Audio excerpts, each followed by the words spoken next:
आज का पहला क्वेश्चन है, choose the correct statements given below. अब जो नीचे चार स्टेटमेंट दिए गए हैं, इन चारों स्टेटमेंट में से बताना है कि इनमें से कौन से सही स्टेटमेंट्स हैं। तो जो चौथा स्टेटमेंट है, the EU is a member of UN general assembly, ये एकदम गलत है क्योंकि यूरोपियन यूनियन पार्ट नहीं है जनरल असेंबली का। तो अगर हम डी को एलिमिनेट करते हैं तो हमें आंसर मिल जाता है option first is the right answer, A B and C, ये तीन स्टेटमेंट एकदम सही है। दूसरा क्वेश्चन में भी हमें करेक्ट स्टेटमेंट्स को ही बताना है, जिसमें पहला स्टेटमेंट कहता है कि जो वेपन्स ऑफ मास डिस्ट्रक्शन है वो इंक्लूड करता है एटॉमिक एक्सप्लोजिव वेपन्स को। दूसरा स्टेटमेंट गलत है क्योंकि बायोलॉजिकल वेपन्स भी इंक्लूडेड होते हैं वेपन्स ऑफ मास डिस्ट्रक्शन में। तीसरा स्टेटमेंट सही है, chemical weapons convention outlaws the weapons of mass destruction.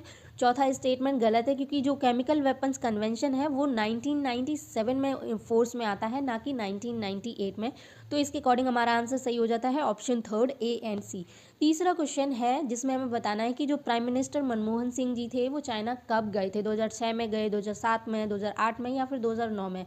तो इसका सही आंसर आपको कमेंट बॉक्स में बताना है। और इसके साथ साथ ये भी बताना है कि यूएसए के साथ 123 एग्रीमेंट कब और किसकी गवर्नमेंट में साइन किया गया था।